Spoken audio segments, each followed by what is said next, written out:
Aujourd'hui, nous allons faire une soupe au potimarron. Une soupe au potimarron et voilà. Donc, pour ceux qui sont dans les pays où le potimarron n'est pas trouvable, je vais vous mettre des images du melon que vous pouvez utiliser comme alternative à cette soupe. Potimarron, nous aurons besoin, bien entendu, du potimarron. Donc, j'ai acheté un potimarron de cette grosseur et s'il est bio, donc je n'aurai pas besoin de le peler. Je vais utiliser même sa peau. Là, ça va rehausser le goût de ma soupe. Et j'aurai besoin d'une carotte. Vous voyez que la carotte, elle est vraiment grosse. Si c'était une petite carotte, j'aurais eu besoin de deux. Mais là, je prends une seule grosse carotte, ça me va. Et de deux pommes de terre, une grosse pomme de terre et une petite pomme de terre. Et là, j'ai du gingembre frais. J'ai fait exprès d'avoir beaucoup de gingembre, enfin, la quantité que moi je considère beaucoup, parce que je veux que le goût gingembre ressorte vraiment. Qu'on ressente le goût gingembre. Celui qui n'aime pas, parce que quand ça va aussi ressortir le goût gingembre, ce sera un peu piquant. Si vous n'aimez pas piquant, il faut diminuer. Si les enfants doivent manger aussi, il faut diminuer considérablement. Et après, j'ai 4 gousses d'ail. Voilà. Et là, j'ai un oignon de cette taille. Et j'ai le céleri rave. Je crois que tout le monde connaît le céleri rave. Je l'ai lavé, mais je ne l'ai pas encore pelé. Je vais le peler tout à l'heure. Et j'aurai besoin, comme assaisonnement, du sel et du poivre. Le poivre blanc que j'ai pris à ce niveau-ci.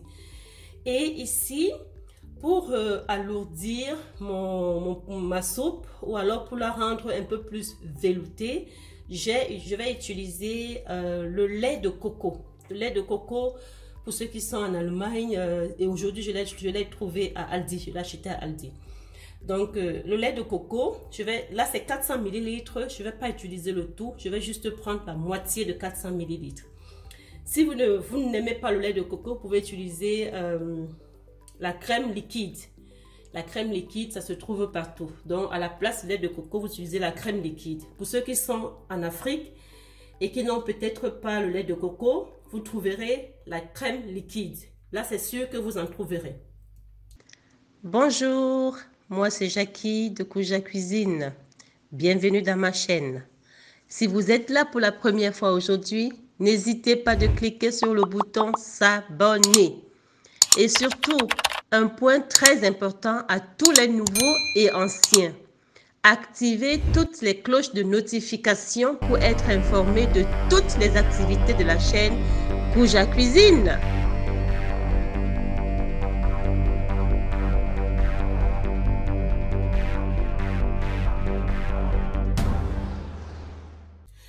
Maintenant, on continue avec la découpe de nos ingrédients. Je vais commencer par le potimarron. Le potimarron, il est un peu, il est délicat, en fait, il est dur à couper. Là, je suis sûre que je vais bien baver pour le découper. Je vous reviens plus tard. Voilà, donc j'ai vidé le dedans et maintenant j'ai découpé ça en petits morceaux comme ça. Et maintenant je vais attaquer avec la pomme de terre. Donc, comme je dis toujours, vous adaptez les quantités par rapport au nombre de personnes qui consomment cette nourriture-là. Donc là, la soupe, elle n'est pas vraiment une grosse marmite, mais c'est quand même c'est suffisant. Donc je coupe la pomme de terre comme ça et ensuite je vais attaquer avec les carottes. Comme la carotte, elle est généralement un peu plus dure que tous les autres légumes, je vais la découper plus finement pour qu'elle puisse cuire au même moment que les autres. Parce que nous allons mettre tous ces ingrédients au même moment. Donc c'est pourquoi j'essaye de couper la carotte beaucoup plus finement. Voilà, donc pour le gingembre, je découpe d'abord comme ça et après ça dépend, je fends au milieu Et je vais là découper aussi finement. Parce que ça devrait cuire au même moment que les autres. Voilà, donc là maintenant je nettoie mon céleri rave. Donc je l'ai nettoyé. Je nettoie bien. Comme la partie qui n'avait plus de peau, comme elle était exposée, je vais nettoyer cette partie et je vais découper en tout petits morceaux. Ça va accentuer le goût de notre soupe. Voilà, quant à l'ail, je coupe ça comme ça, grossièrement, et je n'ai pas besoin de découper ça petits morceaux, c'est bon. J'ai déjà découpé tous mes légumes, donc comme vous pouvez voir, j'ai découpé tous les légumes. Maintenant, je commence par caraméliser un peu les oignons. Donc pour toute notre cuisson, on aura besoin de 2 cuillères à soupe,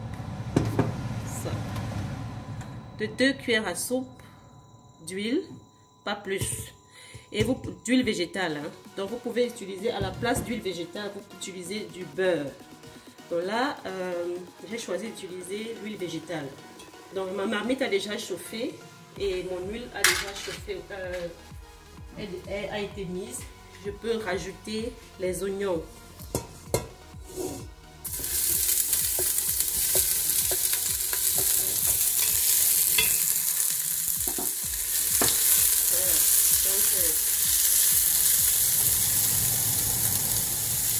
Légèrement les caraméliser et ensuite je vais rajouter, ça c'est aussi pour renforcer le goût quand les oignons sont caramélisés. Je fais revenir les oignons dans l'huile et après je fais revenir les légumes, toujours pour renforcer le goût. Le goût est différent quand vous passez directement dans l'eau. Donc quand vous mettez l'eau directement et quand vous les caramélisez d'abord avant de mettre de l'eau. Donc cette phase-ci va me prendre 5 à 8 minutes selon l'intensité de votre feu. 5 minutes si votre feu est fort. Donc de temps en temps, je ne mets pas de l'eau à ce niveau. Je ne mets pas de l'eau, je ne mets pas encore de sel. Je vais d'abord tourner comme ça pendant 5 à 8 minutes. Donc pendant cette phase de caraméliser, je rajoute le gingembre et le céleri rave.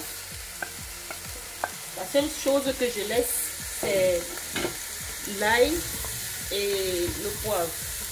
Donc tout ceci doit passer ici pendant ces 5 à 8 minutes.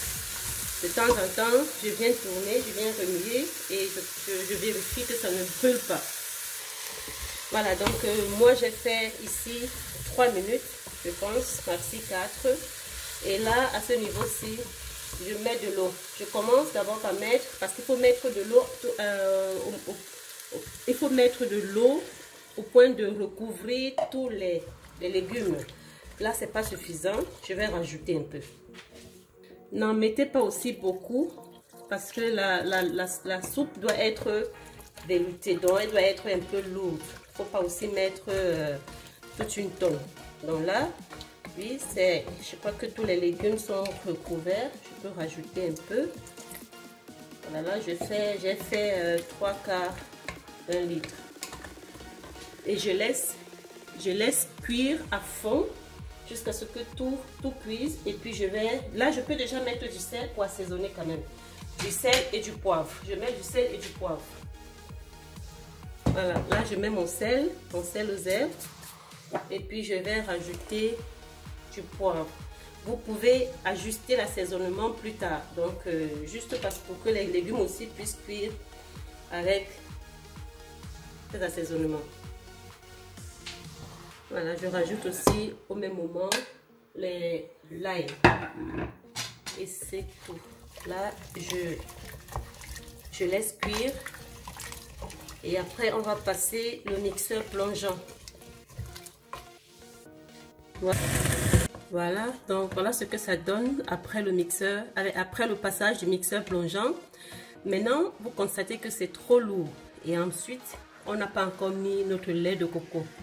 Donc, moi, je préfère toujours rajuster de l'eau après que d'avoir trop d'eau et de vouloir encore pouvoir attendre que cela sèche. Donc, je vais rajouter maintenant le lait de coco et voilà, on continue. Voilà, là, maintenant, on rajoute le lait de coco. Comme je disais, je ne vais pas mettre le tout. Je mets juste cette quantité-ci, la moitié. Et je tourne. Je remets au feu, j'ajoute de l'eau d'abord. Voilà, donc je rajoute de l'eau. Et donc c'est à vous de voir. Moi je n'aime pas trop quand c'est trop lolo. Mais les goûts sont différents. Je vous donne juste un canevas et puis vous faites ça comme vous le voulez. Ceci c'est déjà bon.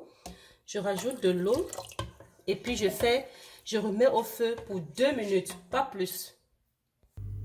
Optionnellement, je n'ai pas parlé de ça au début comme ingrédient. Optionnellement, vous pouvez rajouter les noix de cajou parce que j'aime quand même quelque chose qui est croquant. Donc j'aime mâcher quelque chose. Mais je voulais utiliser ni le poulet, ni le poisson, ni les crevettes. Je voulais rien d'animal là-dedans. Donc c'est pour ça que je veux que ça reste végétarien 100%. Vous pouvez rajouter les noix de cajou que je fais revenir dans je fais griller légèrement et après je vais rajouter. Je vais vous montrer comment je rajoute cela. Voilà, donc vous grillez légèrement les noix d'acajou. Pour ceux qui font le régime, n'utilisez pas les noix d'acajou, c'est quand même gras. N'utilisez pas les noix d'acajou. Préparez votre soupe au potiron comme je l'ai fait sans les noix d'acajou.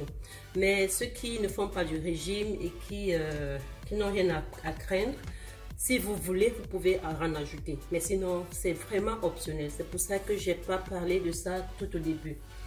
Et ensuite, pour conserver le reste de lait, ne le gardez pas dans la boîte lorsque vous l'avez ouverte.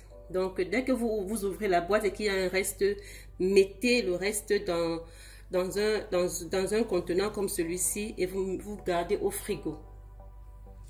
Voilà, donc maintenant, on va rajouter nos noix d'acajou légèrement grillées. Voilà, donc ça fait un peu ceci. Et on va servir. On va commencer le service. Voici les amis, notre soupe, elle est prête. Je vous dis, c'est un régal. C'est pas parce que c'est moi qui prépare, mais c'est très bon. C'est trop bon. Rajoutez, rehausser avec le gingembre qui est osé dedans. Je vous assure, vous allez aimer. Donnez, profitez-en pour donner des légumes à vos enfants. Parce que les enfants, vous savez qu'ils mangent très peu de légumes. Alors, faites en soupe, mais réduisez, pour les enfants, réduisez la quantité de gingembre et ils vont aimer. Le potimarron, c'est un légume que j'aime beaucoup et il est très bon. Régalez-vous.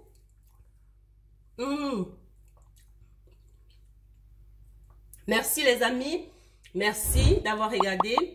Abonnez-vous. Partagez au max la vidéo. À très bientôt pour une nouvelle aventure culinaire chez Kouja Cuisine.